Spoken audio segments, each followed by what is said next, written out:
Greetings, bloggers, vloggers, followers, and potters. Dustin here from Dustin's Dynasty. We made it through another week. We are here. We're alive. Proud that everybody else is listening to this. Know that you're here, you're loved, you're enough, and you matter. Little backstory about me. I'm in my late 30s. I have what was known as Asperger's syndrome, and I am autistic by today's standards. I've been through a lot in life. I've been in residential placement at the age of 15. I've went to vocational training school at the age of 20, and I had my job that I have now at the age of 25, and I have lived on my own for the past almost 6 years. Now, the last 6 years have been a roller coaster, and if you've been following my story, you've been following it for the past 4 years. So a lot has changed, and we're actually finally a month into where we need to be. So today is July 19th, it's a Friday, and on June 16th, I started being completely adherent to my medication. So it's been over a month now, and I can tell the difference. Just real briefly, a brief update on the medication. Um, some of the side effects have appeared and some of the issues have appeared, but I'm working to address them and not be down about the ones that are not really existent or relevant to my quality of life. I'm doing much better, but I do want to eat a lot, so I'm trying to manage that with keeping busy. Um, some weekly wins this week. I watched the movie. I ate some grapes, and today I took the public bus home instead of the shared bus because I wanted to see what that was like. And I knew I could do it. And I have help from work to get me to the hub, to the transfer station, but I wanted to do it. And it was really good because I had a driver who has me for shared ride.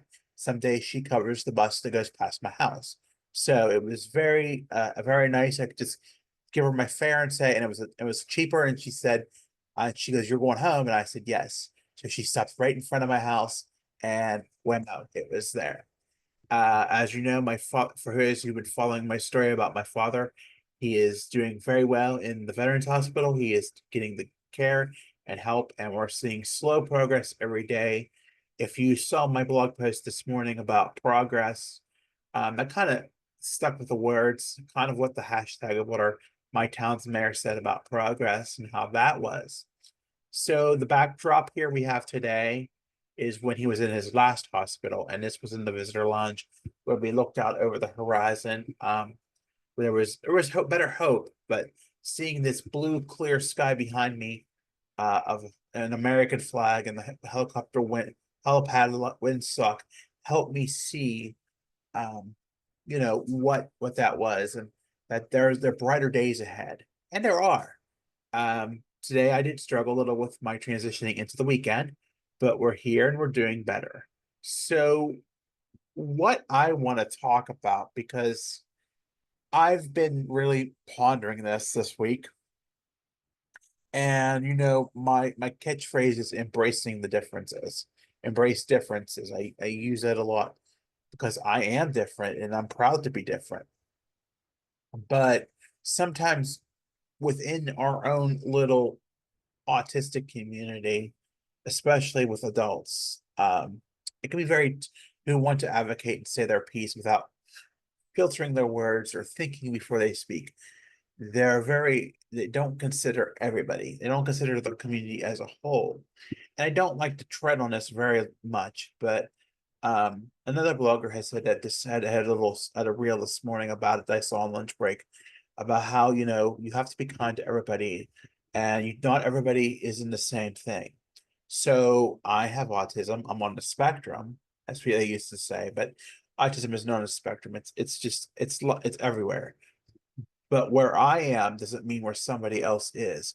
And even in my small town that I live in, there are multiple people who are autistic, but or even in my community, my services, or anywhere that I go, there are multiple people that are autistic, but they all have different sort of needs and supports and different kind of concerns that need to be addressed and challenges that they experience. And it's all different, and everybody is different. And just because something works for one person does not mean it'll work for everybody. It's not a uniform fit. I think that's the hardest thing about, when we look at finding supports or finding accommodations. One of the hardest things is finding what works. And you really have to tailor everything that a support that a person needs to what they need, not what works for everybody. Well, there are many resources and supports for everybody, and the internet and things. You can't just validate what one thing is on the internet for what it is. If it's on there and you try it, it may not work for you. See, I am older when I'm near 40, so I was not around when we had things like social stories and other new modern ways of learning with autism. I came from my diagnosis was in 1998, and when we when I was diagnosed, there was very little known.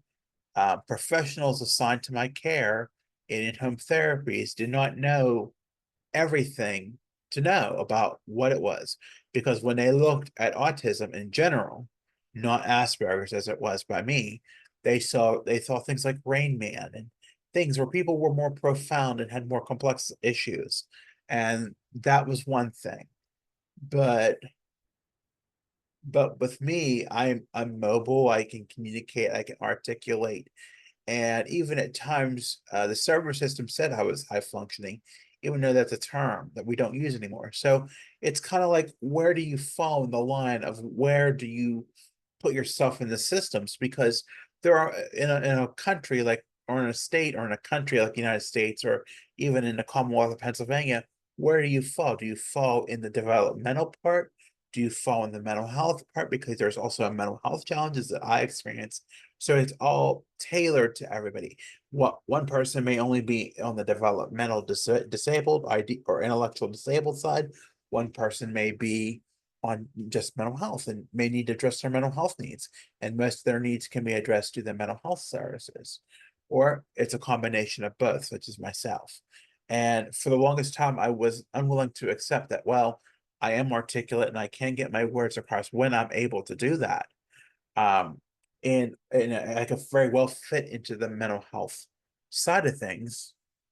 And people can say, well, if you're having a conversation and I'm keeping my words clear and to the point, and on a good day, I could be on the mental health system. But there are times when I don't understand things. I have a hard time reading things. I can't do things. So I can kind of use some of the supports of the intellectual developmental disability side, even though there may not be funding secured for things. And because I have certain care options for myself already, those can be dispatched to use for those needs if I should need them. But right now things are going good and I don't need them. But back to where we talk about everybody, that's just one person's situation. Somebody may need round the clock care. Somebody may need just a little bit of support, just maybe an occasional check-in. Some people may need to live on their own. Other people may need two or three people in a group residential setting, or they may even need to be in a state center. And a state center is like an institution for intellectually developmentally disabled people. So, and they just closed one here on the western side of my state here last year, and they're doing a lot of community transition, and there was a lot of flack about it because people had lived their lives there, and that was what they were, and people have fear about things. Yes, things can be provided in the community compared to 30 years ago when that option was not available, but it's even just not as much even having those services and being able to be served by those systems. It's also being able to get the funding that you need. For example, our governor just signed a bill that increased intellectual disability autism funding, that provides funding for that services in our state. And he had a celebratory signing today at the governor's residence, so a lot more people will get the services. But what if you don't fall in those lines of where you need that support? And how does that support happen? because you may have to rely on other systems like the mental health system more, maybe more of a day program like a psych rehab where I'm at that can teach those vocational skills. And maybe if you want to work, you can try it. If it don't work, it's okay.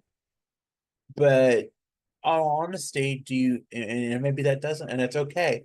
And maybe that's not a perfect fit, and that's okay too. But there's also some social programs that may be easier to get into than if you don't have a waiver. And there's a lot of information on waivers, and I'm not going to break down into what those are because they're very complicated and complex.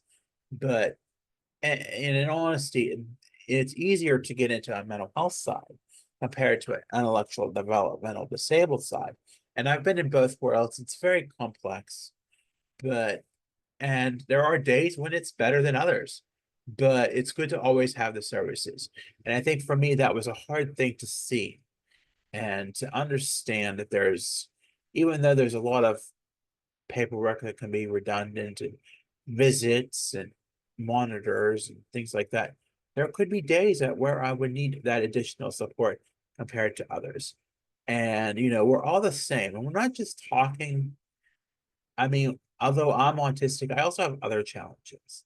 And we're in Disability Pride Month. We're in the midst of it. We have about a week to go. And it's not just about embracing everybody within the autistic community, because but there is issues internally. Now, personally, I don't have a problem with it. Everybody has their own issues, and you'll see if you follow my pages on Facebook and Instagram, you'll see that I pretty much follow along with anybody that I feel I can have a relatable thing, but I don't ever not share content that I can't relate to or is not relevant to my situation because I don't feel that's my place. And and there's always a lot of backlash about the moms and about the moms. The moms are the ones who know. They know more than their children's mom, than their children sometimes. And in my situation, that has been a great help because not only is it the moms, but it's the mom-like figures who know that there's something wrong and they call concern to it. And they have saved me more than once in my venture of living independently. That, when something is wrong, they know it. And they know it better than most people, and they know it even better than myself. And they call it to attention to those who know. It's even, we think that, and not every autistic person is smart either, to the point where I'm not good at math, but maybe some other people are. Some people may collect certain things. Other people may collect other things. And, I talk a lot about hoarding too, but that's its own thing. But and all through of all of that, and we're talking just breaking autism down for what it is, because I'm a lot about autism and I'm all about mental health too, because I have a host of mental health challenges too. But throughout the whole community as a whole, it's about embracing the differences. And for me personally, that took a long time to undo. Everybody has challenges. And sometimes, as myself, as an autistic person, there are sensory issues when it comes to interacting or being with people, both neurodiverse, neurotypical, or undisclosed, self-diagnosed, what have you. Um, and sometimes when we're paired with people or paired with individuals in those settings, it is more overwhelming, it is more challenging, and it can cause us to react in a negative manner. More so for me, it can cause my anxiety to flare up, and I want to avoid a situation because I don't want to deal with it, or I fear that something bad is going to happen, or something challenging is going to happen, or I'm going to be challenged, or I may react negatively to a situation.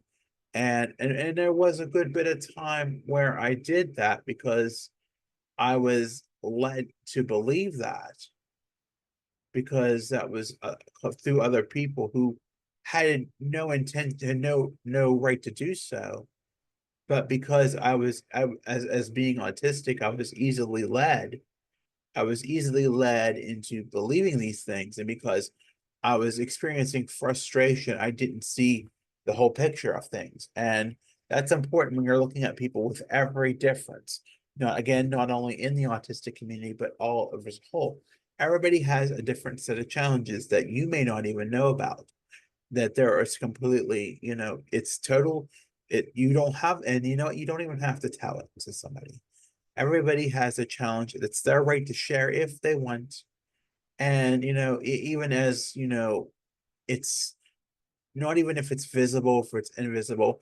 If somebody has a concern and can't do something or needs something extra, um, you don't question it. You just don't.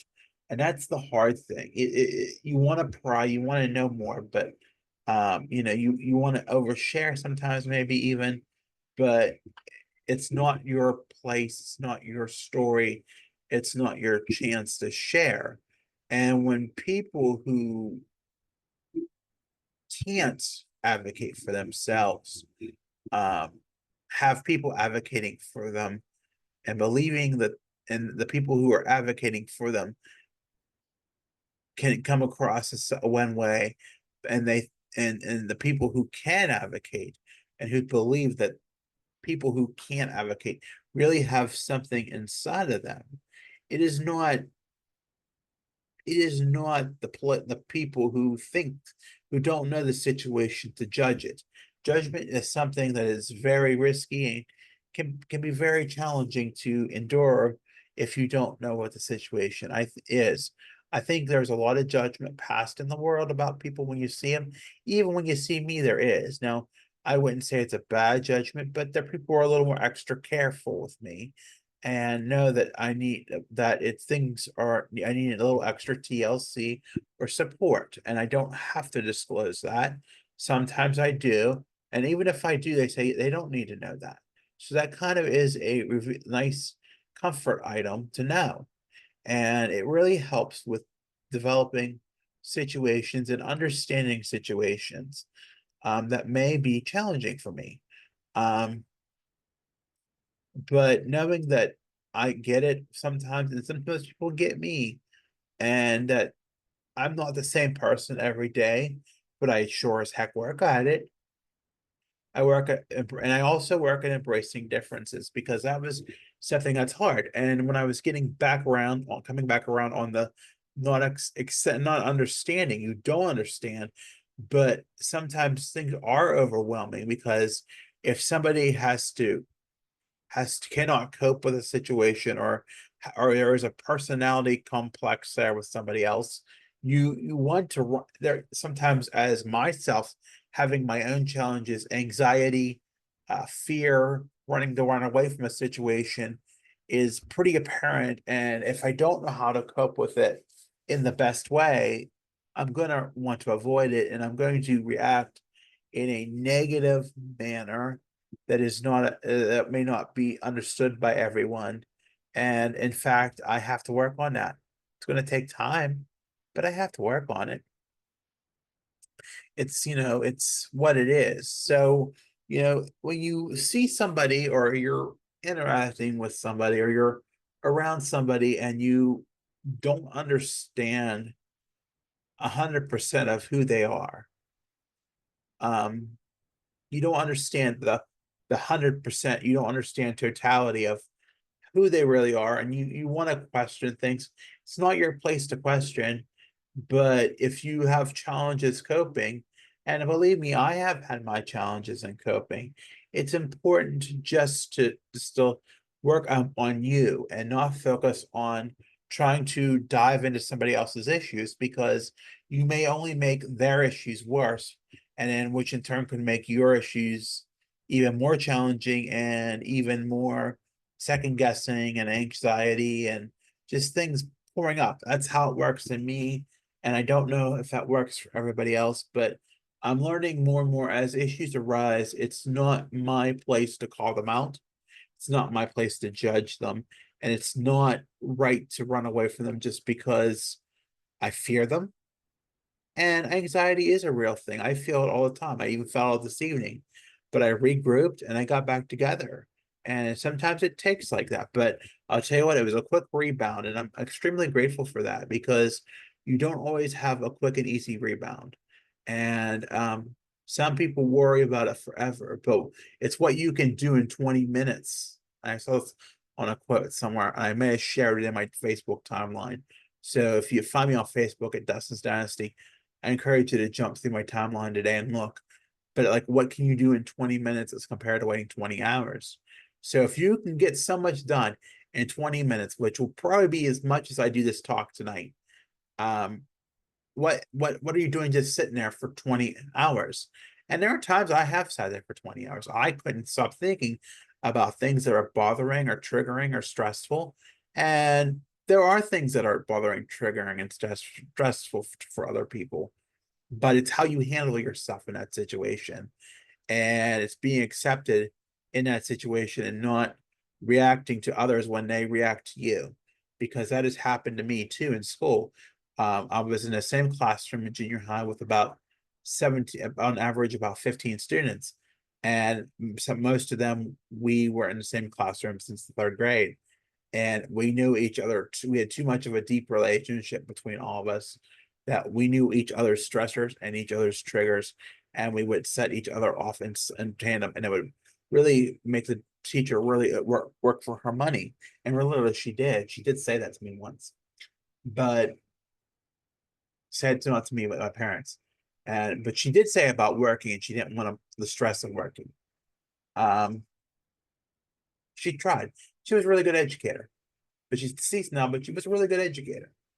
But in reality, it's you got to understand what other people are going through, and not overwhelm the situation. And I think with everything going on in the past month, and me wanting to run away from issues or avoid or make sudden changes, I don't realize that number one, there are situations that aren't really as bad as they make them to be, and I can work my way around them and know how to manage them if I'm really well cared for and well rested, well medicated. Those things can be taken care of. Um, Two, I have to focus on my needs. I can't let anybody else's needs get in my business, get in my mind, because if I worry about somebody else's needs, it's only going to complex my own needs. So I can't do that. And it's about staying in your own lane and knowing how to go to somewhere where there's going to be people. How do I cope for myself in that situation? How do I manage myself in that situation? And not only how do I manage myself in that situation, but how do I practice self-care afterwards? How do I make sure that I can rest and take care of myself so that situation that I'm having barriers and issues and I want to maybe run away from because I'm too anxious and I want to hide from it and I don't want to have it happen again. How do I care for myself after when everything's settled down and I'm in my sweet spot or my safe spot that I can rest? Now, see, last week I had a situation like that. I was at day services. The bus came 40 minutes early, and I was really off. I mean, it was 40 minutes early is like not good. I'm usually ready by 30. I start getting ready about 30 minutes before the buses start to come. And this bus came about 40 minutes before. And I had not taken care of some things. And as we were pulling out of the site, I realized my cell phone wasn't in my pocket. And the driver was kind enough to go back and go back and let me get it. And thankfully, the staff did work with that. But it took me some time to unwind from that situation. Not only did I have to care for myself in transit to get home, and I did that pretty well. I stayed to myself. I didn't interact, and that works well when I'm on transportation. It works really well. And some days I can do it well, and some days I can't. And then when I got home, I took a nap. And it was good because I actually got home an hour early than when I normally get home. And I was able to take a good nap. And that hour nap is really good. Now, I know in the past I've had issues with sleeping, but now that I'm taking medication, I sleep good at night, so I'm not sleeping during the day. And that helps a lot. And I know that's a whole other thing. But as far as my progress, that shows that medication is helpful for me. And it has been proven to work. And even though there are deficits with it and there's challenges, overall, it's a good thing. And I hope I never ever go down that path again. I did it twice and I don't ever want to go down it again. And I'm working to make adherence plans and action plans to not make sure that ever happens again. But back to circling back again to, where I have to work. I have to learn how to practice. And I have to learn when things come about, and instead of running away from like I did a month ago, I have to learn how do I navigate that situation in real time? How do I work on not making it a part of my life and why I'm there? And how do I not get in those moments to where it's triggering or it's stressing for me? I know it's stressing. I know it makes me angry. And in fact, it did earlier this week before going to getting in that situation. I had worried about it for 2 days off and on. And it was hard, but I knew that part of that was the homework from psychotherapy last week, that I knew I had to write down my thoughts about it. And when I did, I processed them with my emotions, and it kind of worked out for the better. It really did. But it's been a good week, and just getting that little bit off my chest. But throughout everything, no matter how hard challenges can be, no matter how hard it can be to deal with others and deal with conflict, deal with stress, it's always important to be the better person, focus on you, do what's right for you, practice self-care, and learn how you're going to navigate challenging situations. And if you do that, it starts to get better. It does, because I've had multiple challenging situations. This is not the first one, but this was the one when the straw broke the camel's back, so to speak. And I wanted to run away from it because it was a bigger situation than I thought I could avoid. And it involved things that it was extremely sensitive to, I would say. And when it was extremely sensitive, it flares me up even more. Plus, not having medication completely and not being totally adherent of taking care of myself really set the flares up to where it needed to needed attention more than anything. And now that I'm aware of it, and I've worked better at staying away from those said situations when it comes to be possible. So I want you to close this week with having a good weekend. It's going to be some decent weather. Learn to take care of yourself this weekend. Practice some self-care. I try to do self-care Saturdays. With my family issues, I try to always practice at least one day of self-care on the weekends for myself. If you haven't already, be sure to give this video a thumbs up or a like. And if you haven't, if you subscribe to my channel already, I want to thank you. I want to like you for always subscribing. If you haven't already, be sure to follow me on Facebook, Instagram, X, and Pinterest. That handle is Dustin's Dynasty.